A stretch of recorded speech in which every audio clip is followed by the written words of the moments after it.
The distant rumble of thunder rolled across the plains as Bryce Porter rode his chestnut mare toward the weathered ranch house that had been his only companion for the past 3 years.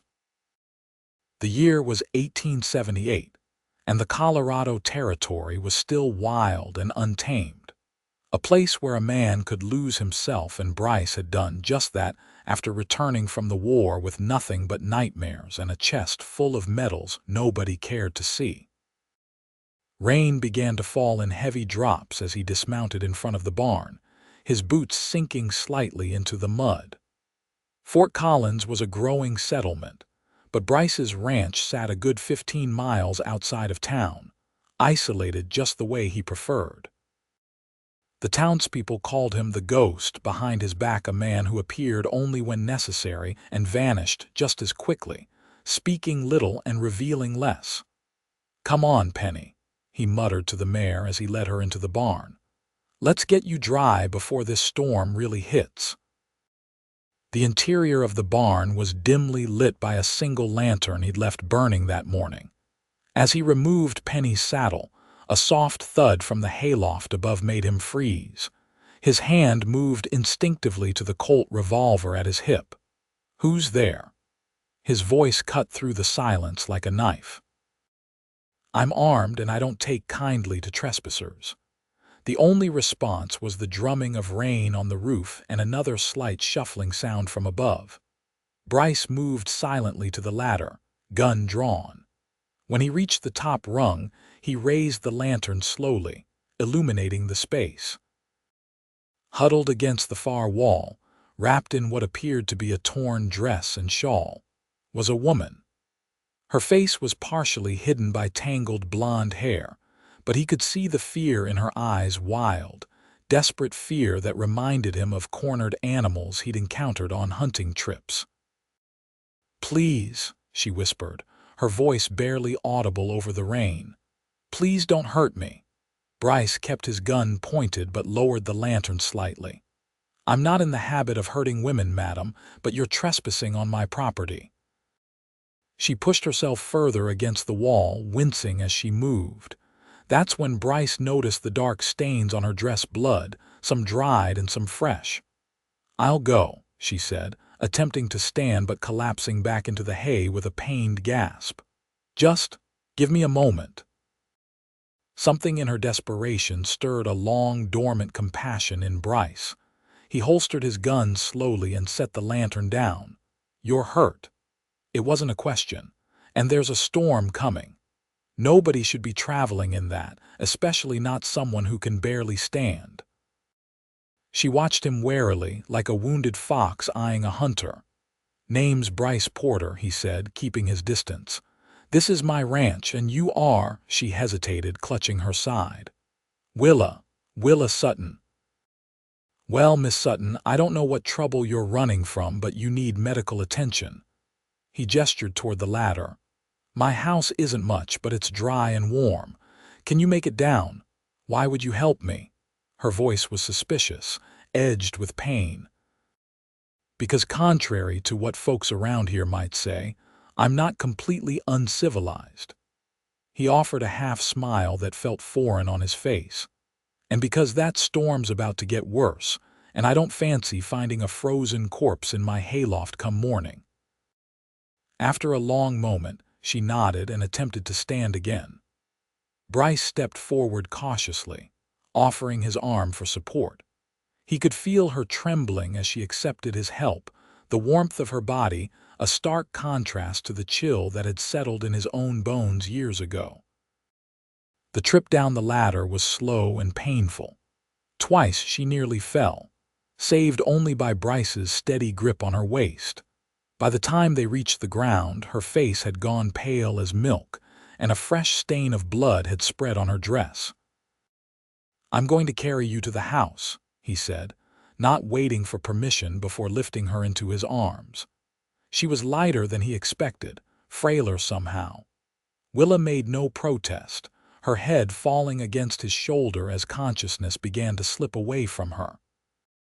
The rain pelted them as Bryce strode across the yard to the small ranch house, kicking the door open and carrying her inside.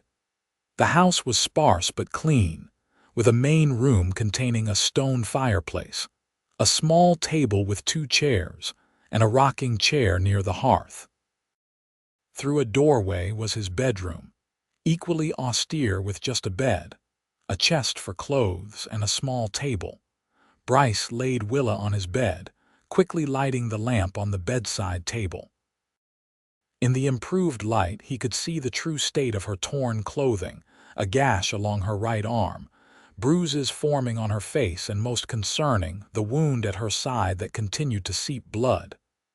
"Miss Sutton," he said, touching her shoulder gently. "Willa, I need to tend to your wounds." Her eyes fluttered open, unfocused and glassy with fever. Don't let him find me," she whispered. "Please." "Nobody's finding you tonight," he assured her, moving to retrieve his medical supplies remnants from his days in the war. "I need to stop that bleeding. It's going to hurt." She nodded weakly, closing her eyes as if preparing herself for more pain. Bryce worked methodically, cutting away the fabric around her wound to reveal a deep knife gash along her ribs. It didn't appear to have penetrated any vital organs, but it needed cleaning and stitching. As he cleaned the wound with whiskey, Willa bit down hard on her lip to keep from crying out. "Almost done with the worst part," he said, threading a needle. "You've been stabbed before." A ghost of a smile crossed her lips. "No, first time for everything, I suppose." "You're handling it better than most men I've seen," he replied, beginning the careful process of stitching her wound closed. "Want to tell me who did this to you?" Her body tensed immediately. "No. Fair enough." He continued his work in silence, finishing the stitches and bandaging her side. He then moved on to the cut on her arm, which required only cleaning and a bandage. When he finished, Willa had drifted into a fitful sleep, her brow furrowed even in unconsciousness. Bryce covered her with a blanket and returned to the main room, stoking the fire and settling into his rocking chair with his rifle across his lap. Whatever trouble this woman was in, it was serious enough for someone to put a knife to her. And if that someone came looking for her, Bryce intended to be ready. The storm raged through the night, lightning occasionally illuminating the room in harsh flashes that reminded Bryce of artillery fire. He checked on Willa periodically, changing the cloth on her forehead as fever took hold. By dawn, the rain had subsided to a gentle patter, and Bryce had not slept a wink. He was preparing a simple breakfast of cornmeal mush when he heard movement from the bedroom. Willa stood in the doorway, clutching the blanket around her shoulders, her face still pale but her eyes clearer. "You should be resting," he said, gesturing to a chair at the small table. "I've imposed enough." Her voice was stronger than the night before, but still carried a tremor of pain or fear, perhaps both. "Sit down, Miss Sutton. You've lost blood and you need to eat." He placed a bowl of the steaming mush in front of her. "It's not fancy, but it's hot." She sat gingerly, wincing as the movement pulled at her stitches. "Thank you, Mr. Porter." "Bryce," he corrected, sitting across from her with his own bowl. "Mr. Porter was my father, and I didn't much care for him." This brought a genuine smile to her lips, transforming her face in a way that caught Bryce off guard. Behind the dirt and bruises was a beautiful woman, probably in her mid-20s, with striking blue eyes that held both intelligence and wariness. "Bryce, then," she agreed, taking a small spoonful of the mush. "I owe you my life." "You owe me nothing," he said firmly. "But I do need to know if I should be expecting company. The violent kind." Willa set down her spoon, her hands trembling slightly. I don't think he knows where I am. I've been running for days, changing direction. I wasn't even sure where I was when I found your barn." My husband." The word fell from her lips like a stone. "Former husband, I should say." Bryce nodded, waiting for her to continue if she chose to. "His name is Edgar Sutton," she said after a long pause. "He's a businessman in Denver, respected, wealthy." Her voice turned bitter. Nobody would believe what he's capable of behind closed doors. I would, Bryce said simply. Their eyes met across the table, and something passed between them, a recognition, perhaps, of shared understanding about the darkness people could harbor. He'll kill me if he finds me, she continued. This wasn't the first time She gestured to her wounds. But it was the worst. I knew if I stayed, I wouldn't survive. Denver's a long way from here, Bryce observed. How'd you make it all this way wounded? I stole one of his horses, she admitted. Rode until it couldn't go any further, then walked. Hitched rides when I could. I've been traveling mostly at night, sleeping during the day hidden in whatever shelter I could find. Her eyes dropped to her bowl. The horse wandered off while I was sleeping in your barn. I'm sorry. Bryce pushed back from the table. You need proper clothes and rest. After that, we can figure out what's next. Alarm flashed in her eyes. I can't stay. It's not safe for you. Miss Sutton Willa, he corrected himself. I fought in the war. Afterward, I tracked outlaws for the marshal's office before settling here. I can handle myself. He paused. And from the sound of it, you could use an ally. She studied him, clearly weighing her options. Finally, she nodded. A few days, just until I'm strong enough to travel again. Fair enough, he agreed, though something in him already knew she wouldn't be leaving that quickly. The wound in her side would take weeks to heal properly. True to his prediction, days turned into a week, and still Willa was in no condition to travel. The knife wound had developed a slight infection that Bryce fought with poultices and what medicines he had, spending nights by her bedside as fever once again took hold. During her lucid moments, they talked. At first, their conversations were careful, surface-level exchanges about the weather or the ranch work. But as days passed, something began to shift between them. Willa told him about her childhood in St. Louis, the daughter of a schoolteacher who had died when she was 16, leaving her to make her own way in the world. She'd worked as a seamstress, saving every penny until she could afford to travel west, dreaming of open skies and new opportunities. I met Edgar at a social in Denver, she explained one evening as they sat by the fire. She was wearing one of Bryce's shirts, cinched at the waist with a piece of rope, the sleeves rolled up several times. He seemed so charming, so different from the other men who'd shown interest. He was older, established. He promised me security, a good life. When did it change? Bryce asked, whittling a piece of wood that was slowly taking the shape of a small horse. On our wedding night, she said softly. The moment we were alone, it was like a mask fell away. She shook her head. It got worse over time, more controlling, more violent. I tried to leave once before, about a year ago. He found me at the stage depot, brought me home and broke my arm. Bryce's hand tightened around his knife, but he kept his voice steady. And no one in town suspected. Edgar owns half the businesses in Denver, she said with a hollow laugh. The other half owe him money or favors. Who would believe me against him? I believe you, Bryce said, meeting her eyes. The firelight danced across her face, highlighting the healing bruises that had faded from purple to a sickly yellow. Why? She asked, genuine curiosity in her voice. Because I've seen men like him, he replied. Men who need power over others to feel whole. I've killed men like him. The last words slipped out before he could stop them. Instead of recoiling, Willa leaned forward slightly. In the war, some during, some after, he set aside his carving. I was a different man then. What changed you? Bryce stared into the fire, memories washing over him. There was a town in Missouri, small place. We were tracking a group of deserters who'd been raiding homesteads, found them holed up there. He paused, unsure why he was telling her this story he'd never shared with anyone. There was a shootout. Civilians got caught in the crossfire. A girl couldn't have been more than 8. He shook his head. After that, I couldn't stomach the killing anymore, finished my time with the marshals and came out here, bought this place with what money I had left. To be alone, Willa observed. To stop hurting people, he corrected. Even the ones who might deserve it.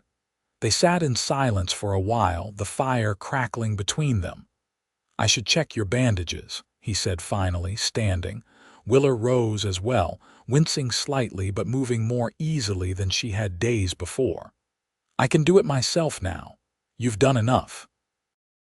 All right, he conceded, watching as she made her way to the bedroom that had become hers.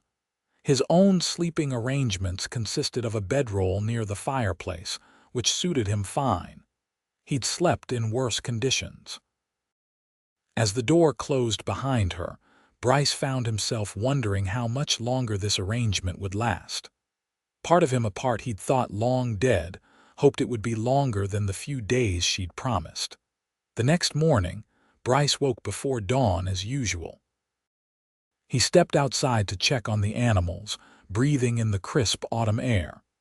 His ranch wasn't large, just 30 acres with a small herd of cattle, a few chickens, and his horses, but it was his, bought and paid for with honest work. He was mucking out the horse stalls when he heard footsteps behind him.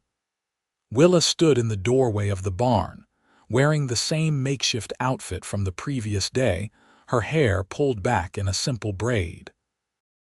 "You shouldn't be lifting anything yet," he said, noticing the bucket of feed in her hands.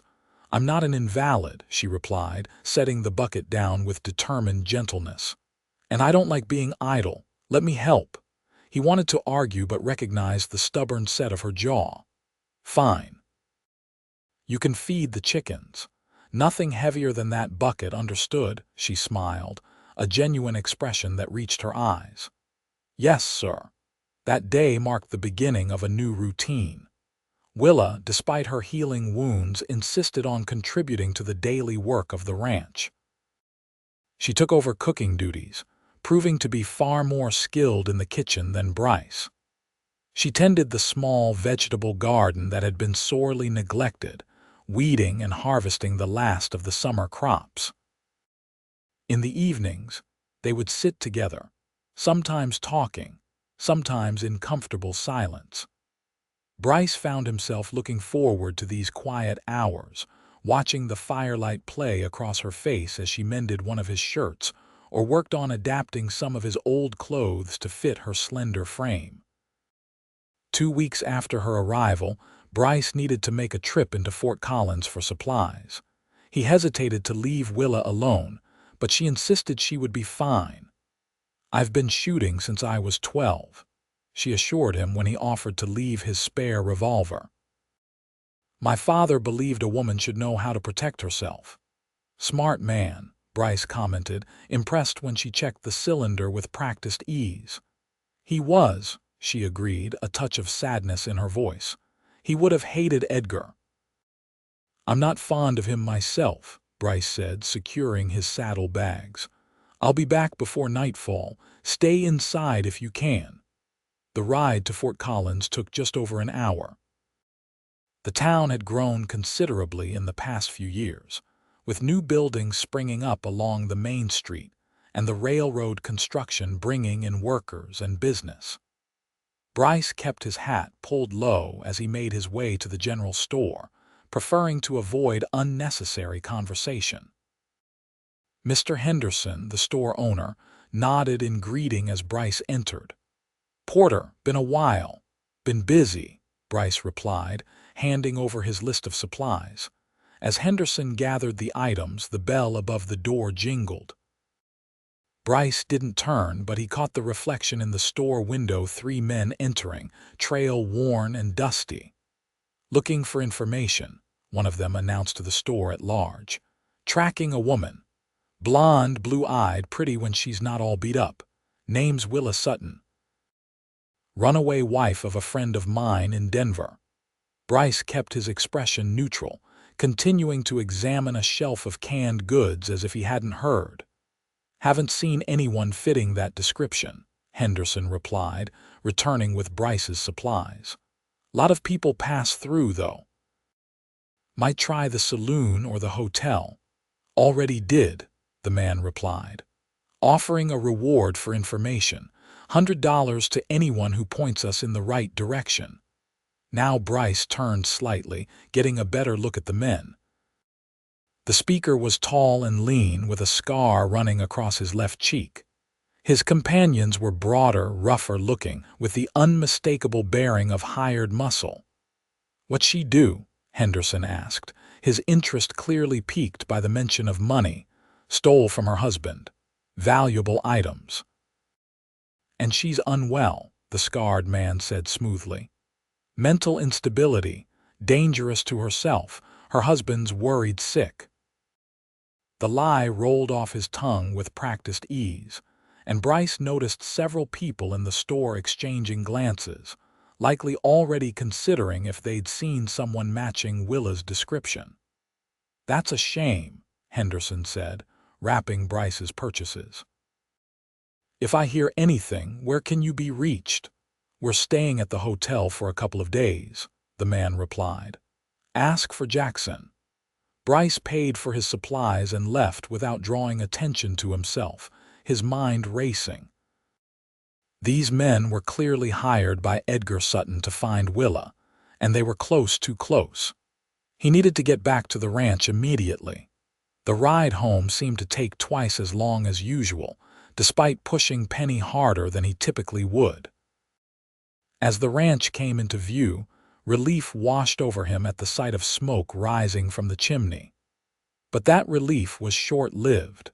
A horse he didn't recognize was tied to the fence post near the house. Bryce approached cautiously, dismounting a distance away and drawing his rifle from its scabbard. He moved silently around the barn, positioning himself with a clear view of the front door. The door opened, and a man stepped out tall, expensively dressed despite the dust of travel, with silver threading through his dark hair and a neatly trimmed beard. Behind him, barely visible in the doorway, stood Willa, her face drained of color. Edgar Sutton had found her. Bryce raised his rifle, but before he could take aim, Edgar grabbed Willa's arm, jerking her forward and pressing a small derringer to her side right where her wound was still healing. "I know you're out there, whoever you are," Edgar called out, his voice cultured and controlled. "I have no quarrel with you. This woman is my wife, and I'm taking her home." Bryce remained silent, adjusting his position to get a better angle. "I will shoot her before I let her go again," Edgar continued, pressing the gun harder against Willa, making her gasp in pain. "She's mine to do with as I please." "Let her go, Sutton," Bryce called, moving into view with his rifle trained on the man. "She's not going anywhere with you." Edgar's face registered surprise, then amusement. "A rancher. This is who you ran to, Willa, some dirt poor cowboy." He laughed, the sound cold and devoid of humor. "Lower your weapon, sir. This is a family matter." "I said let her go," Bryce repeated, taking a step closer. "Or what? You'll shoot me." Edgar tightened his grip on Willa, using her as a shield. "You might hit her instead." "Are you willing to take that chance?"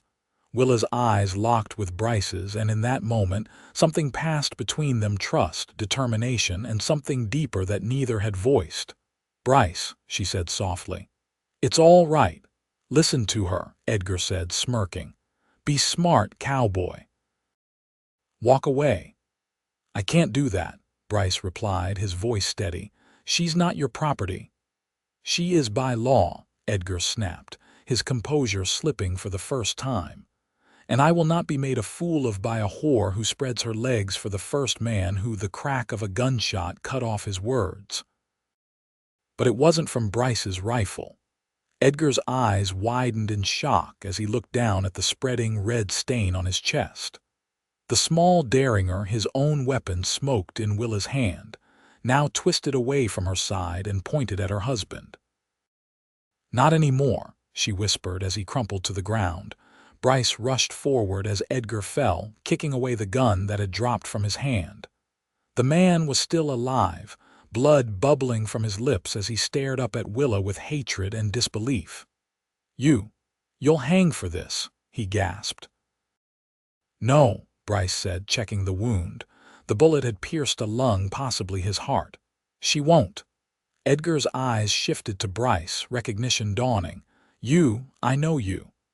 His words trailed off as death claimed him, his body going still in the dirt of the yard. Willa stood frozen, the derringer still clutched in her trembling hand. Bryce gently took it from her, tucking it into his belt. "How did he find you?" he asked, leading her away from the body. "He said someone in Denver remembered selling a horse to a woman matching my description," she replied, her voice distant. "He's been searching every town, every homestead between here and there."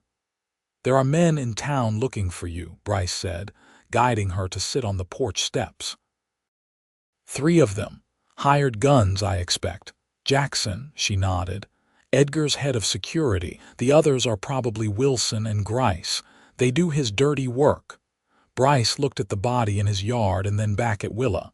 "We need to deal with this. Now."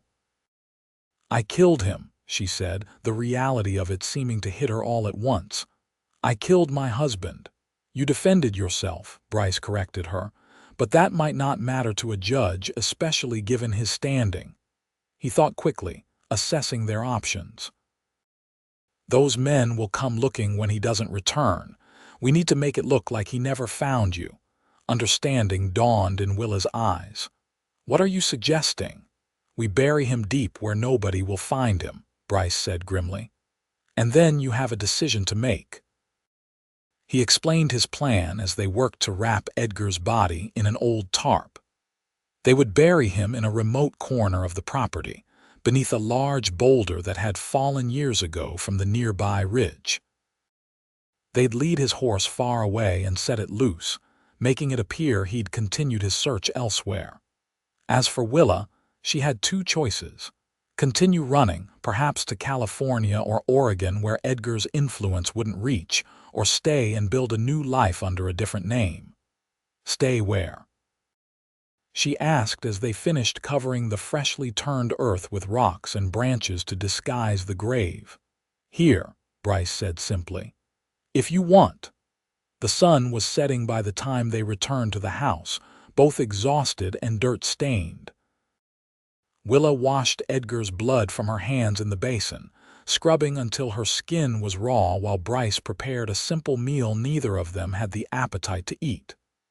"Those men will still be looking for me," she said finally, breaking the heavy silence. "Yes," Bryce agreed. "But they're looking for Willa Sutton, a runaway wife, not—" He paused, considering. "Not who?" she prompted. "Whoever you want to be," he replied. "A widow, perhaps, someone new to the area, starting fresh." Willa considered this, turning the idea over in her mind.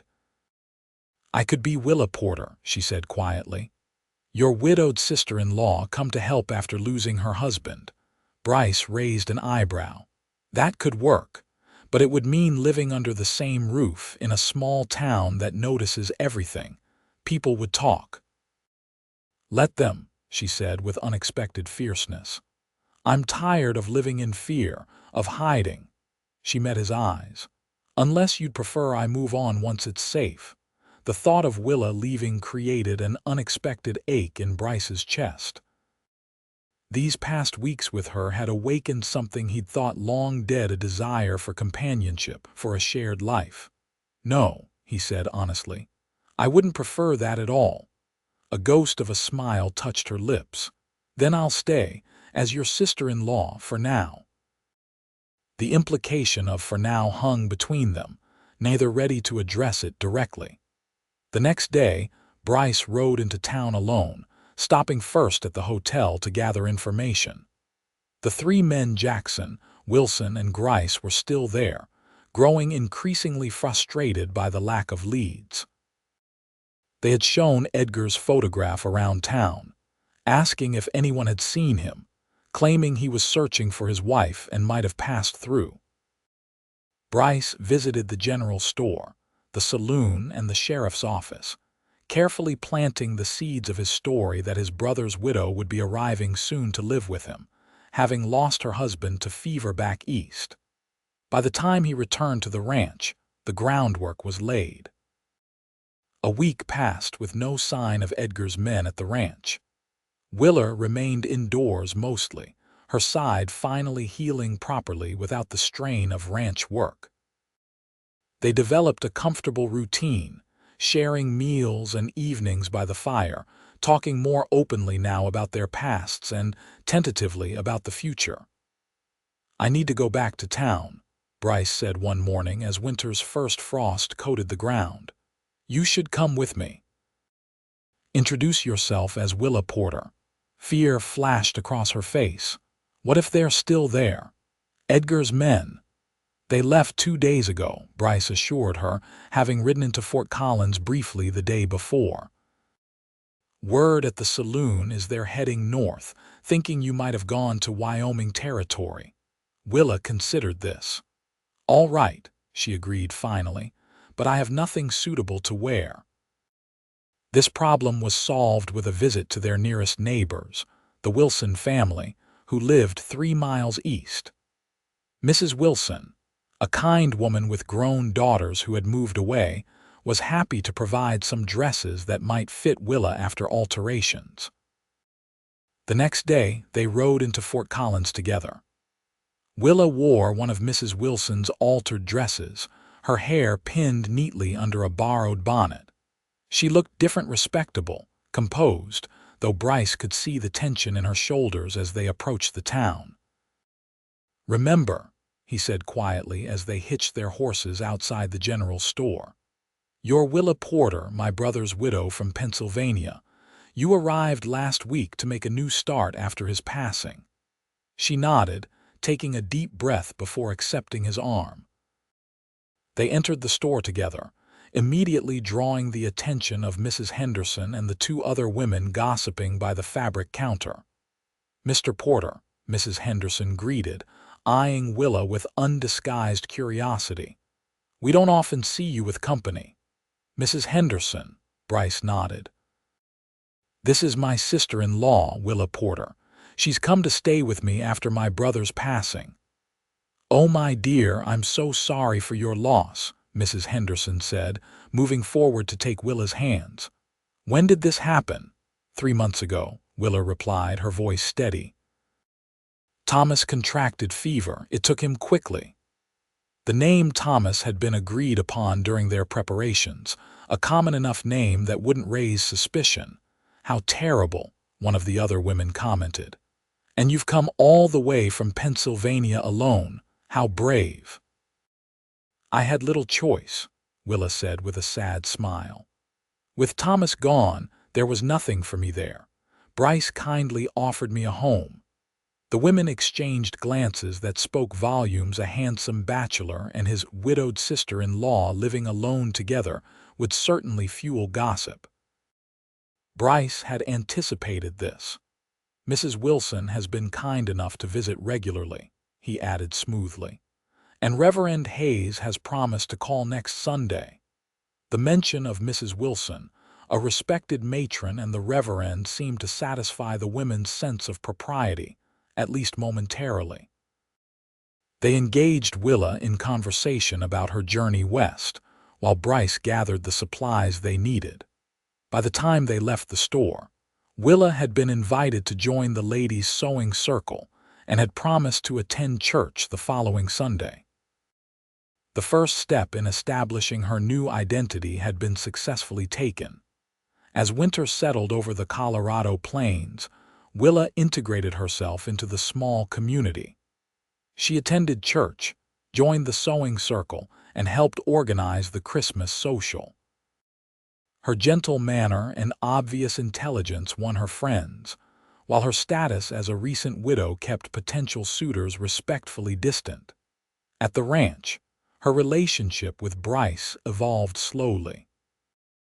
They maintained separate bedrooms and were careful to present themselves as family members when in town. But in the privacy of their home, the boundaries began to blur. It started with small gestures, his hand lingering on hers when passing a plate at dinner, her fingers adjusting his collar before church. They began to sit closer by the fire in the evenings, sometimes reading aloud to each other from one of the few books Bryce owned.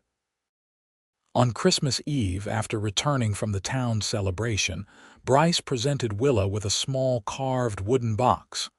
"I made it," he explained as she examined the intricate patterns etched into the lid.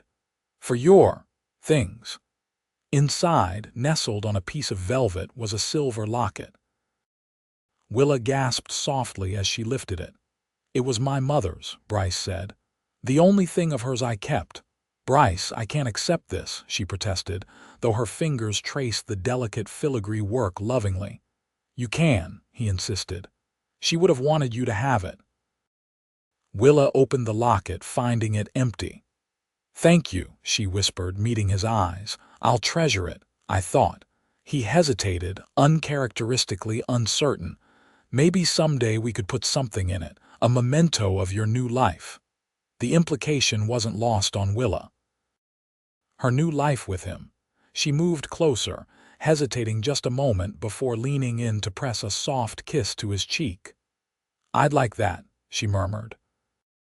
It was their first physical contact that crossed the boundary from familial to something more, and it lingered between them like electricity in the air before a storm. New Year's Day brought heavy snow that isolated the ranch for nearly a week. They spent the days in domestic harmony, Willa baking bread in the kitchen while Bryce worked on repairs he'd been putting off. In the evenings, they talked more openly than ever before, the isolation creating an intimacy that had been building since her arrival. "Do you ever think about what might have happened if I hadn't found my way to your barn that night?" Willa asked one evening as they sat before the fire.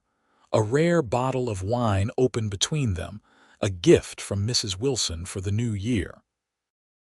"You'd have frozen to death," Bryce replied practically, though his eyes softened as they met hers. "Or kept running until you found somewhere else." "No," she said, shaking her head. "I was at the end of my strength. Your barn was my last hope." She took a sip of wine. "You saved me." "You saved yourself," he countered. "You had the courage to leave to fight for your freedom. All I did was provide a roof." "You provided much more than that," Willa said softly. "You gave me safety when I needed it most, and then—" She hesitated.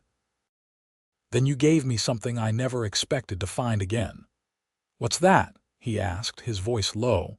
"Hope," she answered simply. "Hope for a future that isn't defined by fear." Bryce set down his glass and moved to kneel beside her chair, taking her hands in his. "Willa," he said, her name a prayer on his lips. "I need to say something, and I'm not good with words, so I'll just say it plain." She nodded, her eyes never leaving his. "I love you," he said. "Not as a sister-in-law or a friend, as a woman, as the person I want to spend my life with." Tears welled in Willa's eyes. "Bryce, I know it's complicated," he continued. "Your past, the situation we created, but I can't keep pretending. Not here, not when it's just us." "I love you too," she whispered, the words rushing out as if she'd been holding them back for too long. "I have for months." He leaned forward then, pausing just a breath away from her lips. "May I?" Her answer was to close the distance between them, her lips meeting his in a kiss that began tentatively but quickly deepened with months of unspoken longing. His hands moved to her waist, drawing her gently to her feet and against him, feeling the warmth of her body through the layers of clothing that suddenly seemed too many and too thick. Willa wound her arms around his neck, surrendering to feelings she'd fought since those first days of recovery, when she'd watched him work around the ranch with capable hands that had been so gentle with her wounds. When they finally broke apart, both breathing heavily, Bryce rested his forehead against hers. "What do we do now?" he asked. "I don't know," she admitted. "We can't suddenly announce we're in love. The town would never accept it." "Then we wait," he decided. A suitable mourning period for your husband. A year, perhaps.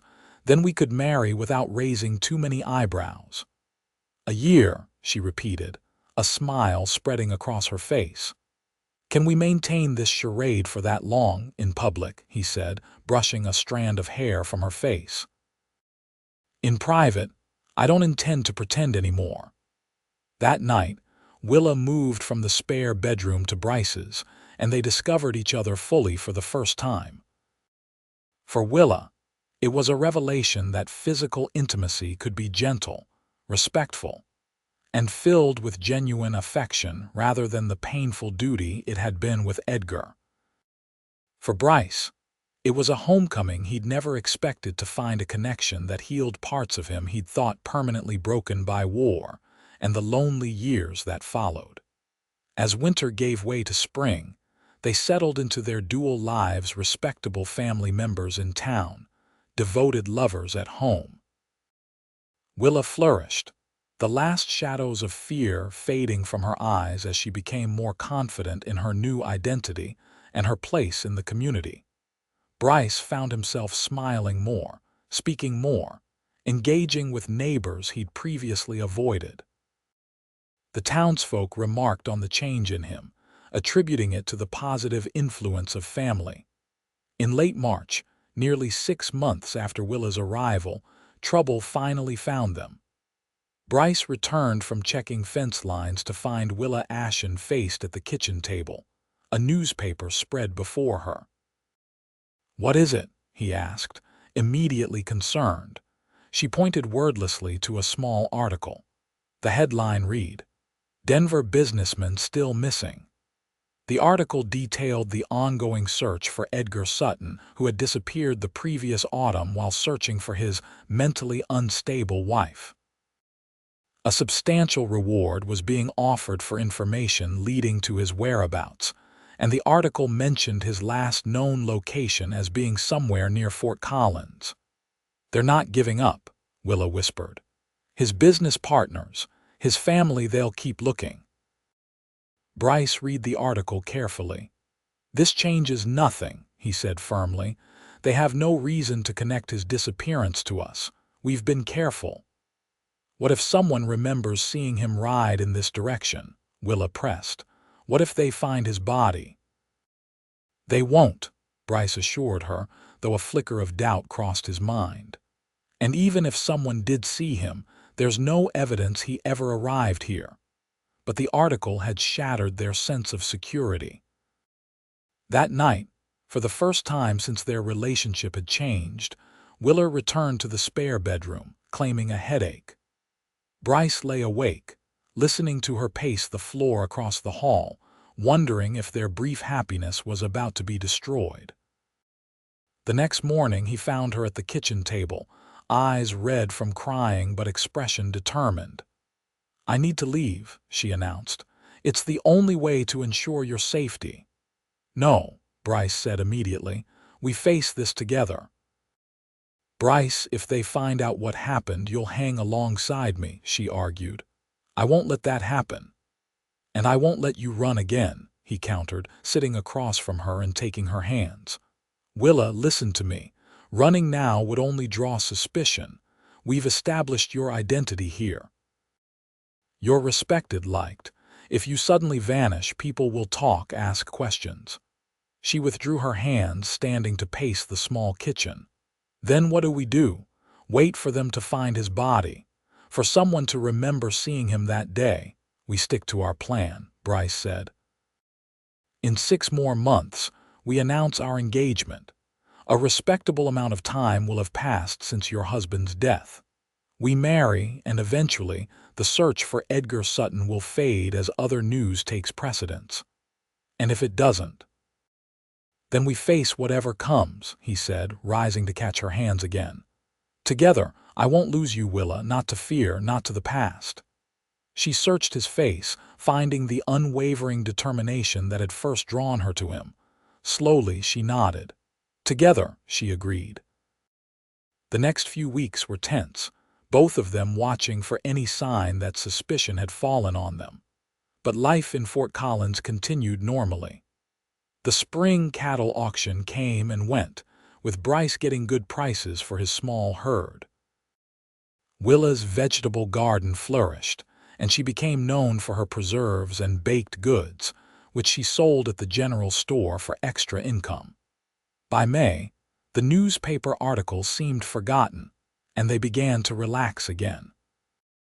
Their relationship deepened as they worked side by side on the ranch, planning for a future they were increasingly confident they would share. On a warm evening in early June, as they sat on the porch watching the sunset, Bryce took Willa's hand. "I've been thinking," he began, "about our future."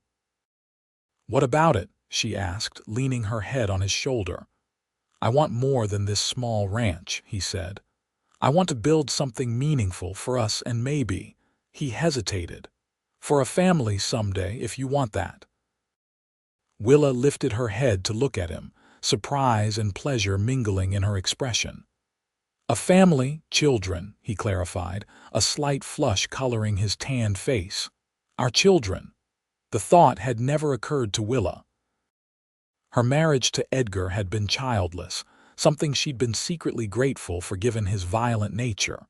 But children with Bryce, a family built on love and respect, was something she suddenly wanted more than anything. "Yes," she whispered, tears gathering in her eyes. "I want that very much." The kiss they shared was a promise, a glimpse of the future they were determined to create together. 2 weeks later, that future was threatened once again. Bryce was in town collecting supplies when he overheard a conversation at the sheriff's office. A new deputy had arrived from Denver, asking questions about Edgar Sutton and showing a photograph of the man to locals. Heart pounding, Bryce finished his business quickly and rode home to warn Willa. They spent a sleepless night discussing their options, finally deciding their only choice was to maintain their story and hope the deputy found nothing to connect them to Edgar's disappearance. For 3 days, they lived in a state of heightened anxiety. Then, on the 4th day, Bryce returned from town with unexpected news. "The deputy's gone," he reported as he entered the house. "Left this morning on the eastbound train." "Did he find anything?" Willa asked, setting aside the shirt she'd been mending. "Nothing significant from what I could gather," Bryce said, removing his hat and hanging it by the door. "But there's something else. Something strange." He pulled a newspaper from his pocket and handed it to her. It was the Denver Chronicle, and circled in pencil was a small article titled, "Sutton Case Takes Unexpected Turn." The article reported that a man matching Edgar Sutton's description had been seen boarding a ship in San Francisco bound for China 3 months earlier. The man had been traveling under an assumed name but had been recognized by a business associate who had recently returned to Denver. "This doesn't make sense," Willa said, looking up from the paper. "We know he's dead." "Someone wants people to think he's alive," Bryce observed. "The question is who and why." The answer came a week later in the form of a letter addressed to Willa Porter, delivered to the general store. The handwriting was unfamiliar, and there was no return address. With trembling fingers, Willa opened it in the privacy of their home, Bryce looking over her shoulder. "Mrs. Porter, you don't know me, but I was your husband's personal secretary for many years. I know who you really are and what happened to Edgar. Don't be alarmed, I have no intention of revealing the truth. Edgar Sutton was a cruel man who brought suffering to many, not just you. I witnessed his brutality firsthand and was powerless to stop it. When you escaped, I silently cheered your courage. The sighting in San Francisco was my doing. I arranged for a man resembling Edgar to be seen boarding that ship. It should buy you time, perhaps even close the case entirely if the authorities believe he chose to disappear rather than face financial difficulties that had recently come to light. I ask nothing in return for this intervention except that you live the life of happiness and peace that you deserve. Edgar took enough from you, don't let him take your future as well. With respect and best wishes, a friend. Willa sank into a chair, the letter clutched in her hand. Do you think it's genuine? She asked Bryce, who had read it twice more. It feels genuine, he replied, taking the letter and examining it closely. The details about Edgar's financial difficulties, that's not common knowledge. And whoever wrote this knows exactly what happened but chose to help rather than expose us. An ally we never knew we had, Willa mused, a weight lifting from her shoulders. Do you think it's really over? Bryce knelt beside her chair, taking her hands in his. I think we've been given a second chance, he said. A clean slate. What do we do now? She asked, though the smile spreading across her face suggested she already knew the answer. Now, he said, bringing her hands to his lips, we live. The story of Edgar Sutton's apparent self-imposed exile to China was widely reported in Colorado newspapers. Within a month, interest in the case had dwindled, replaced by more pressing news of railroad expansions and political developments. As summer turned to autumn, Bryce and Willa began to speak openly about their growing attachment. Mrs. Wilson, who had become a close friend to Willa, was the first to offer her blessing, remarking that she'd never seen two people better suited for each other. In October, exactly 1 year after Willa's arrival at the ranch, Bryce proposed properly, with a small diamond ring he'd purchased in Denver on a cattle-selling trip. The announcement was met with general approval in Fort Collins, most people agreeing that while the situation was unusual, the couple deserved happiness after their respective losses. They were married on Christmas Eve in the small church in town, with Mrs. Wilson standing as Willa's matron of honor and Mr. Henderson as Bryce's best man. Willa wore a cream-colored dress she'd made herself, with the silver locket Bryce had given her resting at her throat, now containing a lock of his hair. As they exchanged vows, snow began to fall outside, covering the world in a clean, white blanket that seemed to symbolize the fresh start they'd been given. The following spring brought news that Willa was expecting their first child, a development that filled both with a joy neither had thought possible when they'd first met. Bryce expanded the ranch house, adding 2 new rooms in preparation for their growing family. In November of 1880, Willa gave birth to a healthy boy they named William Thomas Porter. As she held her son in her arms, with Bryce beside her, tears of happiness streaming down his face, Willa finally felt the last shadows of her past fade away. He's perfect, Bryce whispered, gently touching his son's tiny hand. Just like his mother. He has your eyes, Willa observed, smiling up at her husband, and hopefully your strength. He has both of us, Bryce said, pressing a kiss to her forehead. He'll never lack for love or protection. 2 years later, they welcomed a daughter, Sarah Jane, completing their family. The ranch prospered under their joint care, growing to include more cattle, better horses, and an orchard that Willa planted with careful attention. They never spoke of Edgar Sutton again, though sometimes Willa would catch a distant look in her husband's eyes when riders approached the ranch unexpectedly. The vigilance never completely disappeared, but it was tempered by the deep contentment they'd found together. On the 5th anniversary of their meeting, Bryce took Willa to the hayloft where he'd first discovered her.